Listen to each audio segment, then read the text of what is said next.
You ever wonder about the hidden gems of American tractor history? Well, today we're uncovering iconic American tractors that you probably didn't know even existed. These beasts from the 1900s not only defined an era, but also laid the foundation for modern farming. Think robust horsepower, versatile attachments, and innovations that paved the way for the future. Are you ready to be amazed by the iron giants that once roamed our fields? Well, let's roll straight into the countdown. Number 10, the Waterloo Boy Model N. Few tractors from the early 1900s capture the spirit of American agriculture like the Waterloo Boy Model N. Produced by the Waterloo Gasoline Engine Company, later acquired by John Deere in 1918, this machine was a trailblazer in turning raw horsepower into practical farming capability.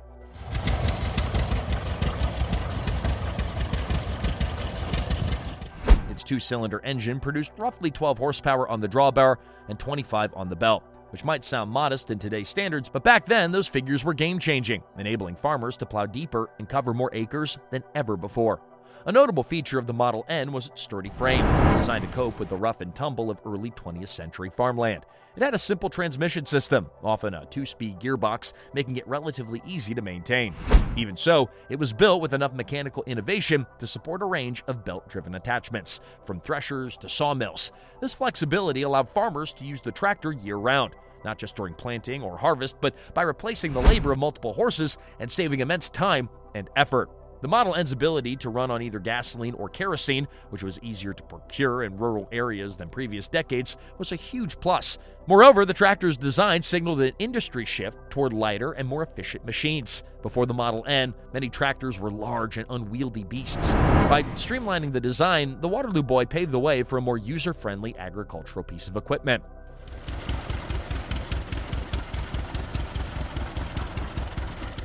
Jokes aside, if you wanted one tractor that could do it all, the Waterloo Boy Model N was a leading contender in the early 1900s. Its success even enticed John Deere to fully embrace tractor manufacturing, ultimately reshaping American agriculture for good.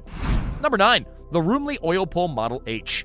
Step back to a time when horsepower literally involved horses, and you'll appreciate the leap that the Roomley oil pull tractors represented.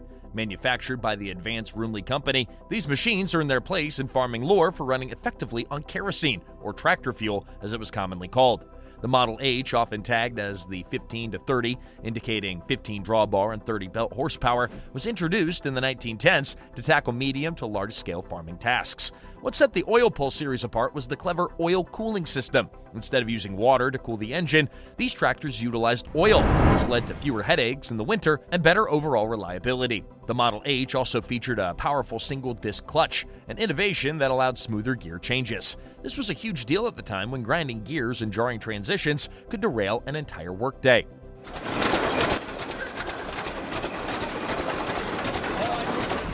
Given its robust design, the Model H could handle multiple attachments, from large plows and seed drills to threshing machines and even early corn pickers. Farmers marveled at how quickly the oil pull ramped up belt-driven implements, saving time and physical strain. Better yet, the engine's torque curve was ideal for trudging through challenging soil without stalling. The drawbar horsepower of around 15 might sound modest now, but a century ago, that was a mighty upgrade from actual horsepower. Roomley's design philosophy stressed durability, making the oil pull a dependable workhorse. Farm families relied on it through the harsh winters and sweltering summers, with minimal downtime. Despite the eventual consolidation of tractor manufacturers in later decades, the Roomley oil pull maintains an emblem of American innovation, proof that sometimes it's the unique approaches, like oil cooling, that stand the test of time. If you ever doubted that old iron can be both fascinating and functional, the Roomley oil pull Model H stands ready to set the record straight. Number 8, the Fordson Model F. No list of iconic American tractors, hidden gem or otherwise, would be complete without mentioning the Fordson Model F.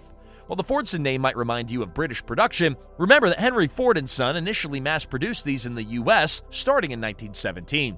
The idea was revolutionary: build a lightweight, affordable tractor that could replace an entire team of horses. At roughly 20 horsepower on the belt and 10 on the drawbar, the Model F wasn't the most powerful machine of its day, but it excelled at what it was designed for, making mechanized farming available to the average American farmer.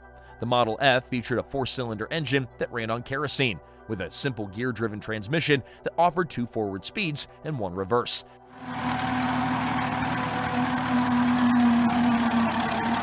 This no-frills approach was a double-edged sword. On one hand, it meant that some of the earliest adopters had to learn new maintenance tasks, like frequently adjusting the carburetor and magneto.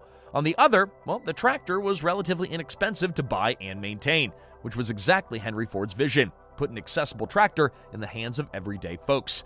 In addition to plowing, the Model F could be fitted with belt-driven attachments for threshing, hay baling, or operating stationary equipment like a saw. The adjustable drawbar height and frame design gave it a surprising versatility. It even managed to find use in construction and road-building tasks. While it sometimes struggled on steep slopes due to its smaller footprint, that same compact size made it maneuverable in cramped barnyards and fields with tight corners. More than just a piece of machinery, the Fordson Model F symbolized the shift from horse-drawn labor to mechanical might. It taught an entire generation that tractors weren't just for the wealthiest landowners. Everyone could leverage technology to boost production. And that being said, if you've ever hopped onto a modern utility tractor, you might want to tip your hat to the Fordson Model F for blazing that affordable trail. Number 7, the LaCrosse Line Drivet. Now, a tractor that you might not have heard much about, even among tractor enthusiasts, is the LaCrosse Line Drivet. Manufactured in the 1920s by a lesser-known firm from La Crosse, Wisconsin, the Line Drivet was produced in relatively small numbers, which does partly explain its obscurity today. Despite being overshadowed by giants like John Deere and Ford, it still played a meaningful role in smaller farming communities across the Midwest. The Line Drivet was typically powered by a modest 2-cylinder engine that produced around 12 to 15 drawbar horsepower, a figure quite competitive at the time for a small-scale tractor.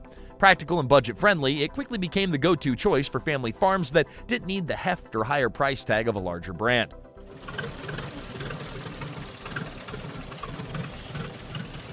From pulling a 2-bottom plow to powering small belt-driven implements, the tractor proved itself capable of handling the essential day-to-day tasks of American agriculture. One of the Line Drivet's standout features was its simplified controlled layout.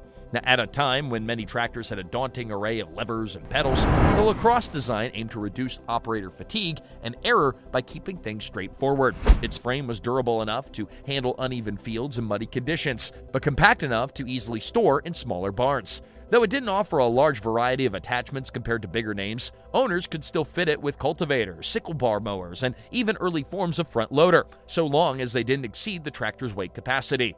What truly sets the Line Drivet apart today is its scarcity. Collectors of vintage farm equipment often consider it a prized find, given how few survived into the modern era. The tractor's history is a testament to the diversity of agricultural innovation in the early 20th century America, when local manufacturers saw the need of small farmers and responded. In short, the LaCrosse Line Drivet stands as a modest but vital piece of the American farm machinery puzzle. Number 6, the Farmall Regular. Now, when International Harvester introduced the Farmall Regular in 1924, they changed American farming forever. Not as obscure as some on the list, but the Farmall Regular still catches people by surprise with many of its firsts, especially the introduction of the tricycle design for row crop tractors. With its single front wheel or narrowly spaced dual front wheels, farmers could now easily navigate the rows of corn, cotton, or tobacco without damaging their crops.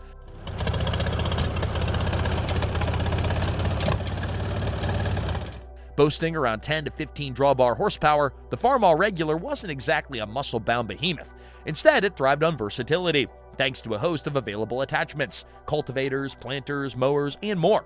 One Farmall could replace an entire team of horses. That single factor alone liberated farmers from hours of back-breaking labor and helped them increase acreage without hiring more help. The tractor's 4-cylinder engine, typically running on kerosene or gasoline, was known for its ease of maintenance and decent fuel efficiency. Farmall's engineers recognized that simplicity and reliability were keys to winning the hearts of small and medium-scale farmers. The Regular featured a robust yet straightforward gearbox and a dependable magneto ignition. Even novices found it relatively easy to operate and repair, as parts were readily available through International Harvester's vast dealer network. This Farmall system approach extended to implements that mounted directly to the tractor's frame, marking a massive leap forward in attachment stability and ease of use. Now, by the time the Farmall Regular evolved into the F20 and later models, row crop farming across America was forever transformed. It's no exaggeration to say that the Regular pioneered the look and function of countless row crop tractors to follow. Jokes aside, if you've ever experienced back pain from pulling weeds or hoeing rows by hand, you have the Farmall Regular to thank for a future where that back-breaking labor could be drastically reduced. Quite simply, it's a hallmark of the early 20th century ingenuity that proved small but mighty in the fields. Number 5, the Allis-Chalmers Model WC.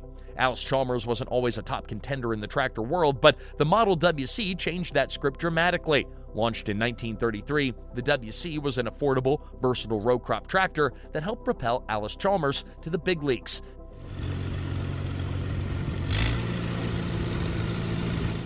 With an overhead valve, four-cylinder engine generating roughly 20 to 24 drawbar horsepower, the WC was powerful enough for most small and medium-sized farm jobs, from cultivating to heavy plowing.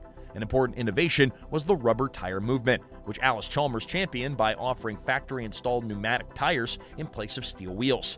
This drastically improved traction and operator comfort. Just imagine the difference between metal lugs clanging on dirt versus rubber treads gripping the soil. Sure, it costs a little extra, but the payoff was in less field compaction and a smoother ride. Farmers who tried it rarely went back to steel wheels. Attachment options for the WC included two-row cultivators, planters, mowers, and belt pulleys to run stationary equipment like threshers or sawmills. The tractor's lightweight yet sturdy build, combined with its relatively narrow wheel spacing, made it a natural fit for row crop work. Additionally, Allis-Chalmers introduced a power lift system for raising and lowering implements, taking another step toward more efficient field operations. A hallmark of the WC was its user-friendly design and reliable performance, which helped broaden Allis-Chalmers' customer base. Parts were interchangeable with later models, meaning that owners could easily upgrade or replace components without being forced into an entirely new machine. The company's bright orange paint also quickly became a recognizable sight in fields across the nation, and many WC units continued running well past their official production years. Beyond its engineering feats, the WC carried an intangible value, democratizing innovation by bringing advanced features to farmers who couldn't afford a pricier machine. Truth be told, if you're ever walking past a vintage tractor show and you see a blaze of orange in the lineup, it's probably a faithful Allis-Chalmers WC, standing proud as a symbol of cost-effective ingenuity in American farming. Number 4, the Oliver 70. Sleek, stylish, and yes, surprisingly powerful for its era. That's the Oliver 70 in a nutshell. Introduced in 1935 by the Oliver Farm Equipment Company, the 70 was a row crop tractor designed to handle everything from planting and cultivation to light to moderate plowing. At around 28 drawbar horsepower, it packed enough punch to compete head-to-head with offerings from John Deere, Farmall, and Allis-Chalmers. One of the 70's distinctive traits was its streamlined design, earning it the nickname the speediest, most stylish tractor on the farm.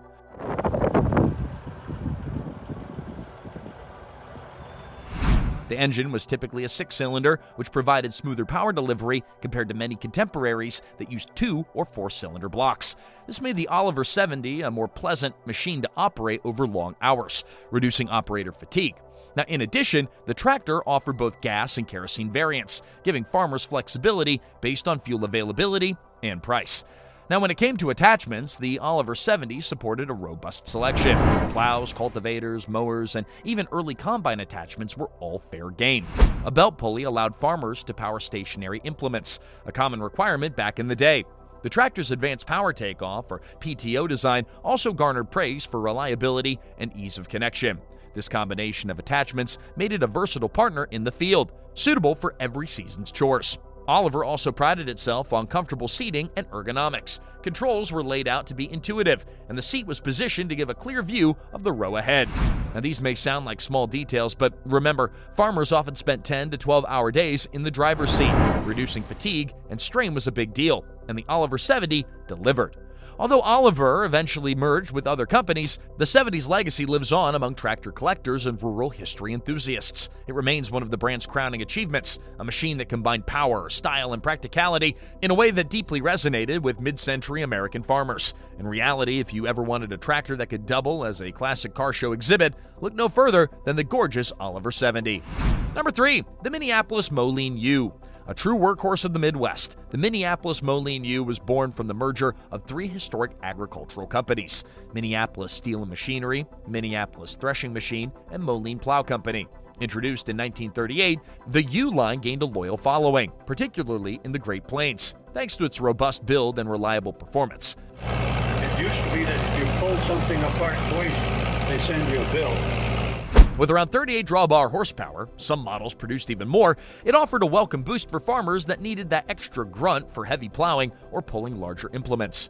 Part of the U's appeal stemmed from its versatile design. Operators could order the tractor in various configurations: row crop, standard tread, or even industrial versions for road work and construction. This adaptability extended to its engine options as well. with gasoline, kerosene, and distillate variants to suit local fuel availability. Another notable feature was the comfortable operator station, which included a cushioned seat and ergonomically placed controls, an upgrade from many earlier models that left farmers jostling around on a metal perch. Now, attachment support was extensive, from multi-row cultivators and disc harrows to large hay balers. The Minneapolis Moline U handled all of them, thanks to a sturdy power takeoff and belt pulley. It could run stationary equipment such as grinders and shellers. Many farmers found that the U's robust axle design also made it suitable for towing wagons loaded with grain or hay without excessive wear and tear on the transmission. Perhaps what truly set Minneapolis Moline apart was its reputation for durable engineering. Farmers who bought a U often talked about its longevity. They'd plow season after season with minimal breakdowns, attributing to the tractor's resilience to quality castings and a well-thought-out mechanical layout. Jokes aside, if you needed a tractor that could keep going and going and going, the Minneapolis Moline U was your partner in crime. Even decades after its prime production years, you can still find these sunshine yellow machines dutifully tilling fields or appearing at classic tractor pulls and shows, a testament to their timeless reliability. Number 2, the John Deere Model D. Now, it's hard to get more iconic in American tractor circles than the John Deere Model D. Now, if you're scratching your head wondering how the Model D could possibly make a didn't know exist list, well, keep in mind that many folks overlook just how influential this particular model was. Produced from 1923 to 1953, a jaw-dropping 30-year run, the Model D stands as John Deere's longest produced tractor.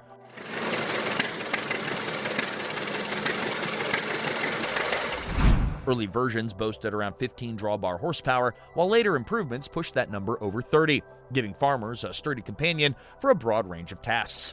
The Model D carried a 2-cylinder engine, famously nicknamed the Johnny Popper, due to its distinctive exhaust note. The engine was simple, rugged, and highly effective for pulling plows, planting equipment, and various belt-driven implements. The design also made for straightforward maintenance. Fewer cylinders meant fewer parts to fail or replace. Despite having just 2 cylinders, the Model D delivered abundant torque right when farmers needed it. Now, from the 1920s onward, the Model D served as a bedrock for John Deere's reputation. Early ads touted its ability to replace multiple teams of horses, cut down on labor costs, and free up time for other chores. The tractor's capability to run on cheaper fuel like kerosene also made it cost-effective, especially during the lean years of the Great Depression. By the late 1930s, a more modern look and feel were all introduced, though the fundamental reliability remained the same. Attachment support spanned the entire farm calendar: plows, harrows, cultivators, balers, and stationary belt-driven equipment. Now, the robust transmission and rear axle design allowed it to endure everything from a rough field to pulling full wagons over long distances. Collectors today often rave about the simplicity of the magneto ignition and the tractor's overall engineering elegance, proof that sometimes, indeed less, can be more. If there was an all-star that never seemed to leave the lineup, it's the John Deere Model D, a testament to American design that helped shape the face of 20th century agriculture. And number 1, the JI Case Model CC. Rounding out our list is the JI Case Model CC, a tractor that might not get the same spotlight as John Deere or Ford, but it deserves its place in the pantheon of American classics. Built between 1929 and 1940, the CC offered a formidable 20 to 25 drawbar horsepower, making it competitive for medium to large-scale farming operations of the day. Its 4-cylinder engine was known for steady torque, a valuable trait when lugging through tough soil or hauling heavy loads. Now, what made the Model CC particularly intriguing was Case's dedication to constant innovation. Throughout its production run, Case upgraded various components, from the electrical system, magneto to distributor in later years, to more comfortable operator stations. The focus on user experience was somewhat ahead of its time, as many manufacturers only gave operator comfort a serious look after the 1930s. The CC's mechanical lift system allowed for quicker and more efficient raising and lowering of implements, a boon to busy farmers that juggle multiple tasks in one day. Tractor on a variety of surfaces, including pavement. The tractor supported an array of attachments: plows, cultivators, disc harrows, planters, and belt-driven implements via a heavy-duty pulley. Its robust build quality was also a talking point. Farmers frequently mentioned how the frame and engine block could handle prolonged hours under full load without overheating or suffering performance issues. Even the steel wheels, common on earlier models, were eventually swapped out for rubber tires as that technology spread, improving traction and ride quality. Much like its competitors, the Case Model CC represented a critical shift away from horse-drawn implements. In many ways, it mirrored America's broader cultural transformation, embracing modern machinery and forging ahead with optimism. Today, you'll find vintage CC tractors meticulously restored by collectors who value their historical significance and mechanical reliability. In all seriousness, if you're ever lucky enough to see one at a farm show or county fair, take a moment to appreciate this unsung hero. It bridged the gap between old-fashioned farming and the modern, mechanized world that we know today. And there you have it, 10 old iconic American tractors you might not have known existed, each leaving its unique mark on 20th century farming. From the lacrosse line drivet's unsung practicality to the Case Model CC's robust engineering, these iron giants help shape our agricultural heritage and remind us of a simpler yet groundbreaking era in farm life. We hope you enjoyed this nostalgic trip down memory lane, and if you enjoyed discovering the classic machines that fed America, well, don't forget to subscribe to our channel. Thanks for watching, and we'll catch you on the next one.